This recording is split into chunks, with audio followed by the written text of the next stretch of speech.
শুভ সকাল বন্ধুরা। আর আরও অ্যান্ড অনিস ওয়ার্ল্ডের পক্ষ থেকে তোমাদের জানাই অনেক অনেক ভালোবাসা। আজকে রবিবার আর সময় সকাল 10টা। আমাদের সকালকার খাবার মোটামুটি খাওয়া হয়ে গেছে। আর আমার এক ভাই আর ভাইয়ের বউয়ের আসার কথা আছে, আর সেই জন্যই রান্না করব। আর আজকে দেখতেই পাচ্ছ বন্ধুরা কেমন দুঃখের কথা, শিলে মশলা করতে হচ্ছে। কারণ হচ্ছে আমাদের রবিবারে, বেশিরভাগ সময় রবিবারে জানো তো কারণটা থাকে। দাঁড়াও আগে মেনুটা কী হবে বলি। ইলিশ মাছ আর হচ্ছে মাংস। জানো তো বন্ধুরা, বাজারে খুব সুন্দর সুন্দর ইলিশ মাছ উঠেছে, আর পুরো ডিমওয়ালা ইলিশ মাছ নিয়ে এসেছে। আর ইলিশ মাছ খেতে তো আমার ভীষণই ভালো লাগে। তোমাদের কেমন লাগে কমেন্টে অবশ্যই জানিও। তো ইলিশ মাছগুলোকে ধুয়ে পরিষ্কার করে ওই সর্ষে, কাঁচা লঙ্কা, পোস্ত বাটা আর একটু লবণ হলুদ দিয়ে ভালো করে মাখিয়ে নিলাম। তারপর কড়াইতে তেল গরম করে তার মধ্যে একটু কাঁচা লঙ্কা আর হচ্ছে কালো জিরে দিয়ে মাছগুলোকে দিয়ে দিলাম। একটু ভাজা ভাজা হলে, বেশিক্ষণ না, তাহলে আবার তেতো হয়ে যেতে পারে। তো তাই একটু ভাজা ভাজা করে জল ঢেলে ফুটে উঠলে ঢাকা দিয়ে করে সেদ্ধ হতে দেব। তারপর নামিয়ে নেব।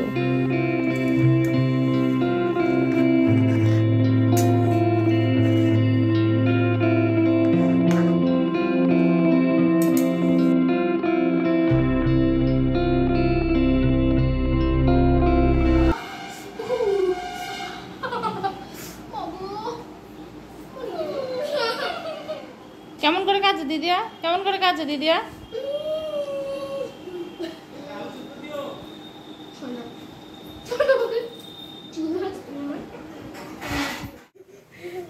সরি বলো দিদিয়াকে, সরি বলো, সরি বলো, কান ধরে সরি বলো। বন্ধুরা দেখতে পাচ্ছ তোমরা, আমি যে রান্না করতে এসেছি আর দুইজনের কি অবস্থা। চুলোচুলি করতে আরম্ভ করেছে। ছোটোটাই চুল ধরে টানে বড়টা কিচ্ছু বলে না। ও বোনকে এতটাই ভালোবাসে, চুপচাপ বসে থাকবে, তবুও কিচ্ছু বলে না। আর এদিকে দেখো ওদের দুষ্টুমি করতে করতে আমার মাংস করার জন্য মশলা রেডি করা হয়ে গেছে। এখানে আলু, পেঁয়াজ, লঙ্কা, আদা সব মোটামুটি মাংস করতে যা লাগে সব রেডি। আলুটা ভাজতে বসিয়ে দিয়েছি লবণ আর একটু হলুদ দিয়ে। আর ওদিকে মাংসের জন্য মশলা করছি, কারণ তো বললামই আজকে কারেন্ট নেই। তো মশলা করতে করতে জানো তো বন্ধুরা ভালোই হয়েছে। ওই দেখো কেমন চিৎকার করতে আরম্ভ করেছি। কারণ কি বলো তো, কারেন্ট চলে এসেছে। কারণ চলে এসেছে মানে কি, আমাকে এখন আর মশলাটা করতে হবে না। তাই জন্য সব গুটিয়ে পাঠিয়ে নিয়ে চলে গেলাম মিক্সিতে। আর মশলাটা করতে করতে তোমাদের দাদাভাইকে বললাম আলুটাকে একটু নাড়াচাড়া করিয়ে দিও, না হলে আবার ওগুলো পুড়ে কালো হয়ে যাবে, তখন আর খাওয়ার যোগ্য থাকবে না। আর এদিকে মশলাটা করে নিয়ে আমি চলে গেলাম। গিয়ে দেখি তোমাদের দাদাভাই কড়াইতে তেল দিয়ে তার মধ্যে পেঁয়াজ দিয়ে হচ্ছে মাংসগুলোকে ছেড়ে দিয়েছে। মাংসগুলোকে একটু নাড়াচাড়া করছে।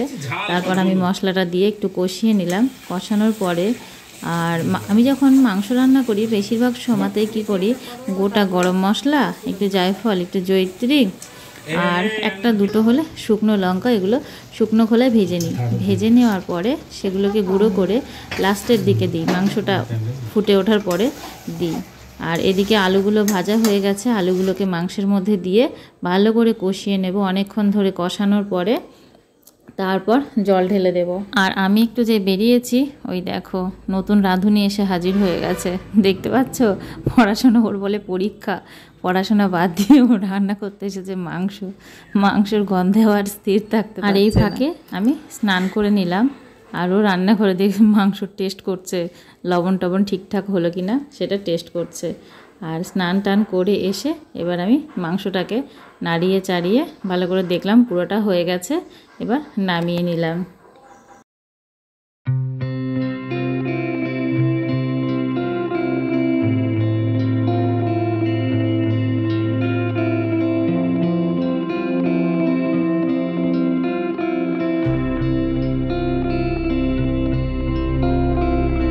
দেখেছো বন্ধুরা মাংসটা কি সুন্দর কালার এসেছে, পুরো লাল টুকটুকে। আর তার মধ্যে দেখো তোমাদের একটু বাইরেটাকে দেখিয়ে নিই, বাইরে কেমন বৃষ্টি পড়ছে, সমানে বৃষ্টি পড়তেই আছে। আর আমাদের গলিটার অবস্থা দেখো, আমরা যে গলিটায় থাকি পুরো এক হাঁটু জল জমে থাকে। পুরো নোংরা জল, পচা জল। যদিও এর মধ্যে দিয়ে এখানে বসে বসে খেলা করছে। বুচোটা ঘর মুছছে, একটা কাপড় পেয়েছে, সেই কাপড়টা নিয়ে ও বসে বসে ঘর মুছছে। আর জানো তো বন্ধুরা, একা থাকে তো, বেশিরভাগ সময় দিদিভাই ওর পাপা স্কুলে থাকে, ও একা থাকে, এইসব ঘর ছড়িয়ে খেলা করে। আর কোনো সময় ঘর মোছে, কোনো সময় বাসন ধুচ্ছে, এমনকি বাসন নিয়ে এসে বলবে আমি বাসন কাচ্ছি।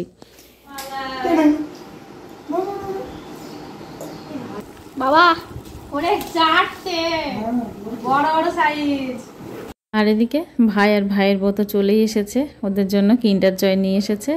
আর এই যে দেখতে পাচ্ছি, এগুলো কি বলো তো বন্ধুরা, এগুলো ড্রাগন। আর ওদের গাছে, জানো তো, এগুলো আমার কাকার গাছের, এত সুন্দর টেস্ট, মিষ্টি খেতে, ভীষণই ভালো খেতে। আর যখনই আমার মেয়ে যায়, তখনই ও থাক না থাক ঠিক তুলে নিয়ে আসবে, গাছ খুঁজে তুলে নিয়ে আসবে। আর ওদের জন্য এবার দুপুরবেলায় খাবার রেডি করছি, কারণ ওরা খেয়ে আবার বেরোবে, ওরা একটা কাজেই এসেছে, সেখানে যাবে। আর ভাত বেড়ে দিচ্ছি। আর আরেকটা কি কথা জানো, তোমরা তো দেখতেই পেলে, এতক্ষণ ধরে আমি বসে বসে রান্না করলাম, শিলে মশলা করলাম, অথচ কিচ্ছু খেলো না ভাইয়ের বউ। আর ভাই যদিও খায়, কারণ কি আমরা জানি হচ্ছে আমরা একসঙ্গে থেকে এসেছি, সব খাই। আর শুধু আলু সেদ্ধ আর ঘি দিয়ে ভাত খেলো। মাছ দিলাম সেটাও নিল না, মাংস দিলাম সে কোনো রকম একটুখানি ঠুকরে খেলো, মানে হচ্ছে পাখিতে যেমন ফলের গায়ে ঠোকরায় সেরকম খেলো। না খেলে কি আমাদের ভাগ্যে বেড়ে গেল, তাই না, কি বলো?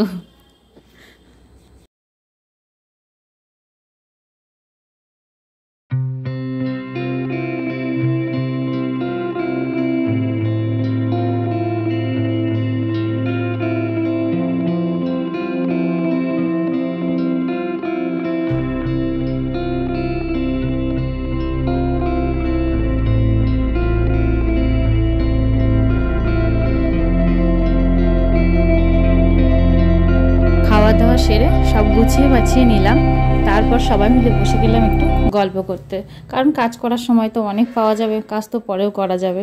হ্যাঁ, আর একটা কথা বন্ধুরা, এতক্ষণ ধরে যে ভাইয়ের বউ করে হেদাচ্ছিলাম, এটা হচ্ছে আমার ভাইয়ের হবু বউ, মানে না হওয়া বউ, এবার হবে। আর ওরা এসেছে হচ্ছে গয়না কেনার জন্য, মানে বিয়ের গয়না কেনার জন্য। ওরা সেনকো গোল্ডে যাবে, সেখান থেকে বিয়ের গয়না নেবে। দেখানো হয়ে গেছে সব। খাওয়া দাওয়া শেষ হওয়ার পর একটু রেস্ট নিয়ে ওরা বেরিয়ে গেল, কারণ হচ্ছে ওরা গয়না টয়না কিনবে, আর বৃষ্টিকে বাড়িতে রাখবে, রেখে ভাই আবার বাড়ি যাবে, আর দুটো অনেকটা রাস্তা, সেই জন্য ওরা তাড়াতাড়ি বেরিয়ে গেল। আর বাইরে ঝিরঝির করে বৃষ্টিও পড়ছে, বৃষ্টি পড়লে কিছু তো করার নেই, তাই না, যেতে তো হবেই। আর হচ্ছে ভিডিওটা যদি তোমাদের ভালো লেগে থাকে, তাহলে অবশ্যই একটা লাইক করো এবং কমেন্টও করো। চ্যানেলে নতুন হয়ে থাকলে অবশ্যই সাবস্ক্রাইব করো।